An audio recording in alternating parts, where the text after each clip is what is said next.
Donc, bonsoir et bienvenue à l'Église baptiste centrale de la Rive-Sud, où encore une fois, on va continuer notre étude sur la réalité de la création de Dieu versus la théorie de l'évolution.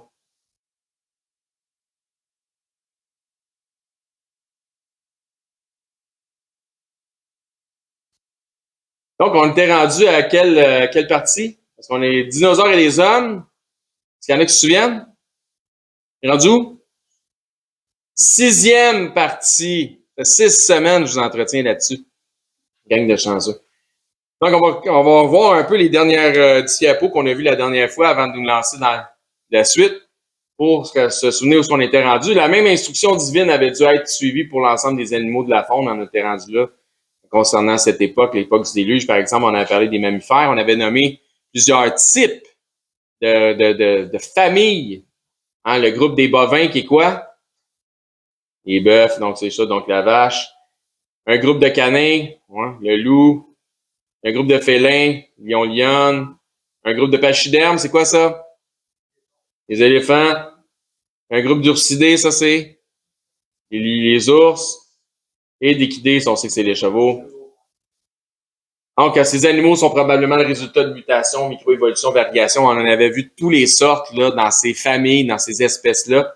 Donc, encore une fois, Noé n'avait pas besoin d'emmener un de chaque de ceux qu'on voit aujourd'hui. Il avait emmené un couple, mâle et femelle, au minimum de cette famille-là. Donc, 7 pour les purs et 2 pour les impurs.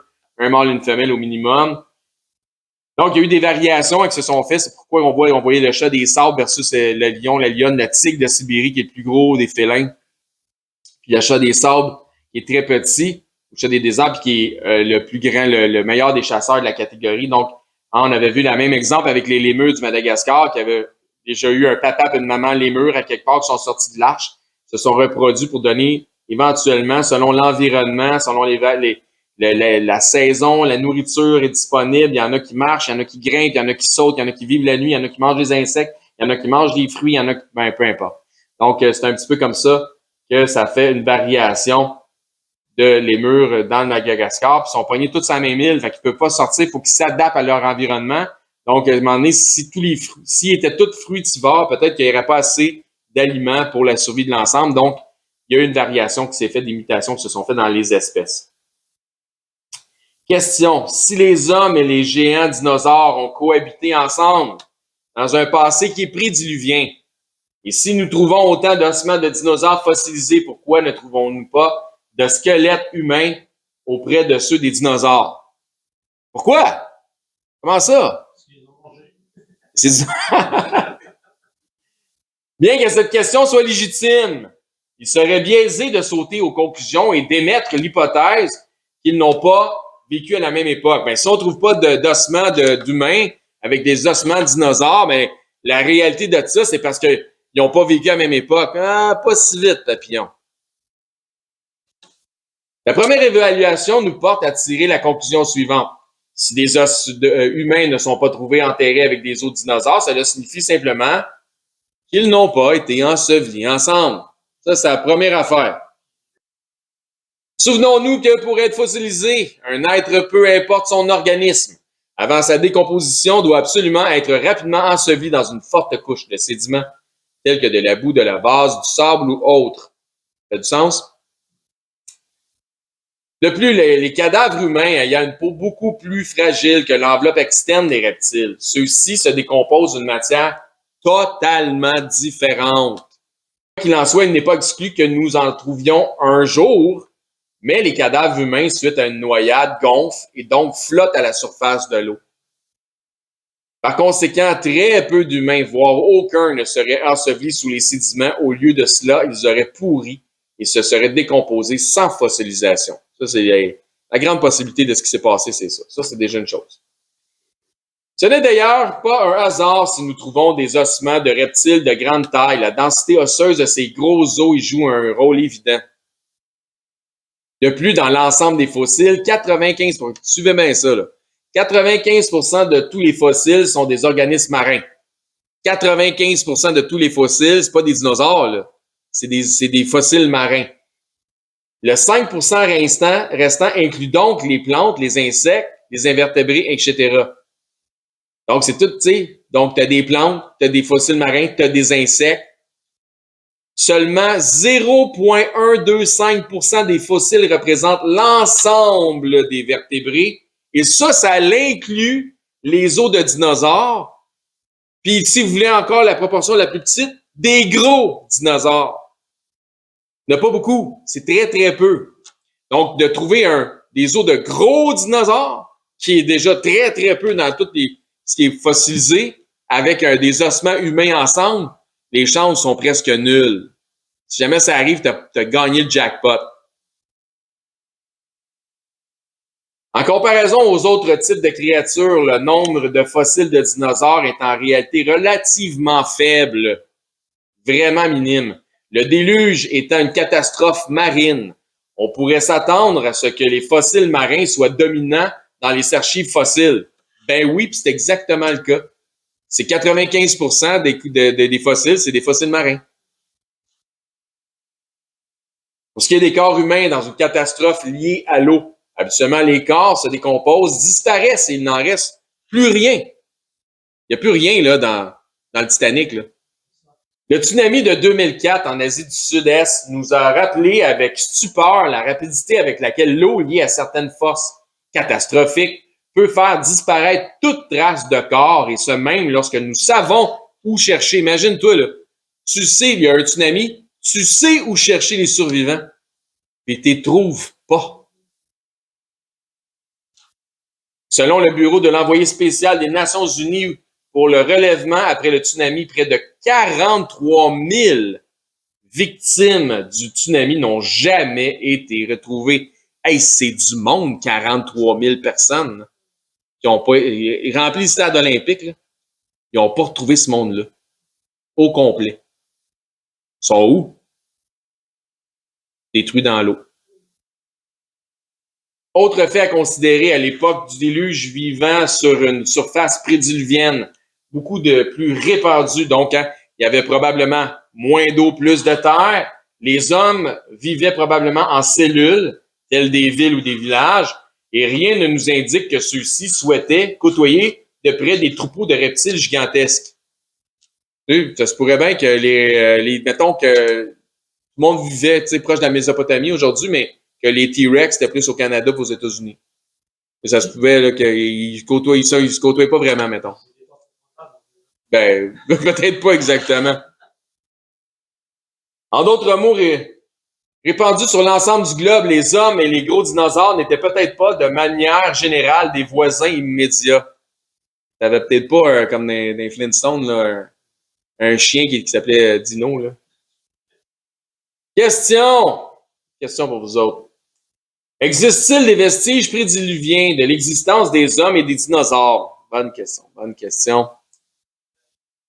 Au fil des années, un grand nombre de traces de pas humains fossilisés ont été signalées à divers endroits du monde. Ça, c'est une affaire.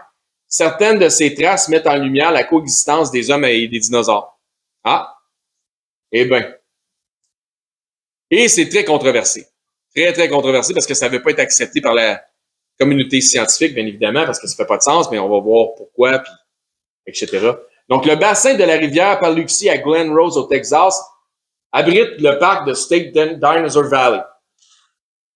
De nombreuses traces de dinosaures ont été trouvées le long de la rivière et un grand nombre d'entre elles ont été excavées pour les préserver de l'érosion. Donc, voyez-vous, il y a comme une couche, puis en dessous, il y avait une autre couche. Et cette couche-là, quand elle s'est levée, était partie. On s'est rendu compte qu'il y avait une couche fossilisée en dessous, dans laquelle il y avait des traces de pas de dinosaures. Mais des traces humaines ont également été trouvées dans cette même couche de sédiments rocheux. Comment ils sont dans les mêmes couches de sédiments? Comment est-ce que... Tu te souviens de la couche de fossilisation, là, qu'il y avait tout un schéma, là, que t'avais les crustacés au bas, puis t'avais les dinosaures à un moment donné, t'avais les humains à une autre place. Comment est-ce qu'ils peuvent être dans la même couche de fossilisation s'ils n'ont pas existé en même temps? Spécial, hein? Donc, il y a des millions d'années qui les séparent, imagine-toi. Ainsi donc, selon la géologie, les traces n'ont pas à être côte à côte humains et dinosaures pour être valides. Le simple fait qu'elles se retrouvent dans une même couche sédimentaire fournit la preuve que les empreintes ont été compressées à la même époque. Ça veut dire quoi? Ça veut dire que je peux trouver des empreintes humaines dans une couche de sédiments en Afrique, puis retrouver des empreintes d'un dinosaure au Mexique. Puis, ce que je suis en train de dire, c'est que s'ils sont dans la même couche de sédiments, ils ont vécu en même temps.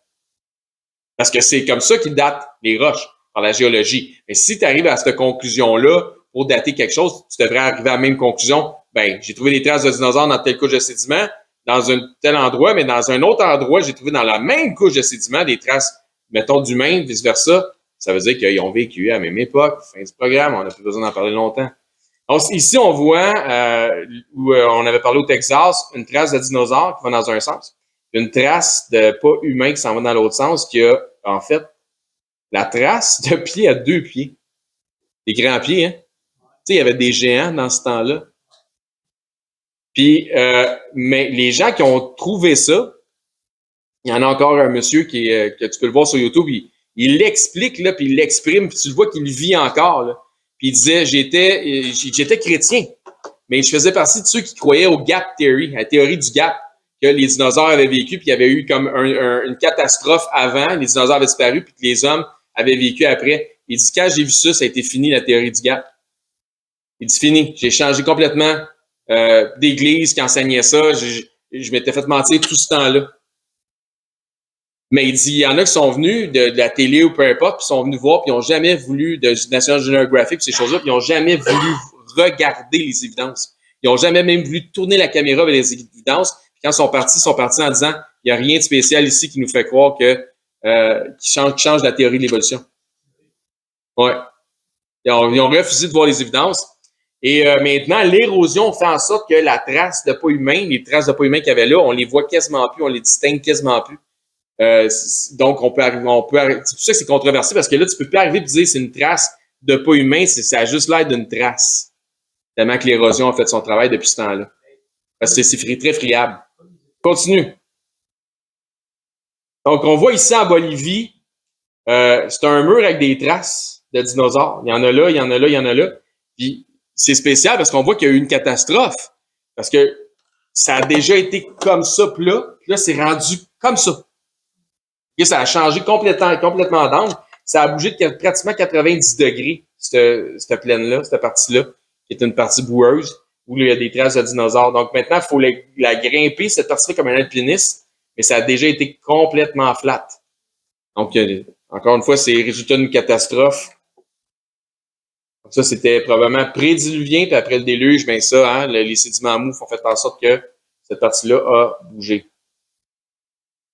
Ce phénomène se retrouve à plusieurs endroits dans le monde. Donc, dans cette réalité commune, les partisans de la théorie de l'évolution ont réagi de la manière suivante, regardez bien. Au moment même de ces découvertes, n'ayant pas d'explication adéquate qui s'associe à leur narratif habituel, les spécialistes, il n'y a pas meilleur qu'un spécialiste, les spécialistes ont refusé de jeter un coup d'œil aux évidences, disant que l'idée de cette réalité ne peut même pas être considérée, puisque nous savons, tu sais, le fameux « on sait bien que », puisque nous savons que les hommes et les dinosaures ont évolué à des époques différentes. On sait, qu'on ne considérera même pas, on sait que, au lieu de dire ça se peut-tu qu'on s'est trompé? Incroyable. Par la suite, ils ont émis l'hypothèse. Il s'agit probablement des traces laissées par un dinosaure inconnu qui avait une empreinte de pattes similaire à celle de l'homme. Imagine-toi comment tu vas chercher ça loin.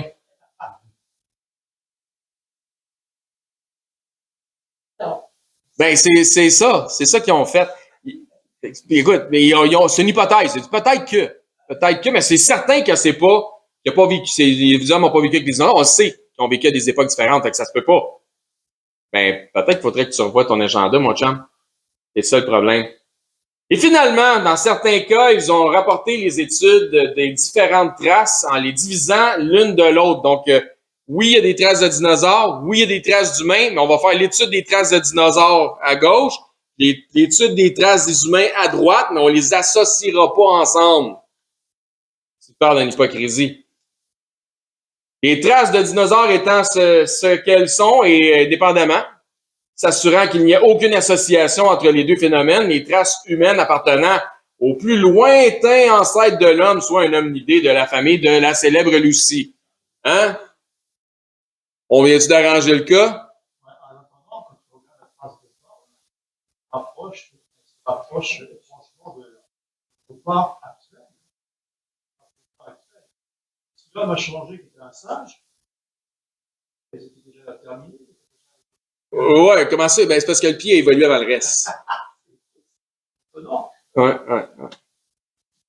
Ben, that's all, folks. Dieu voulant, à la semaine prochaine.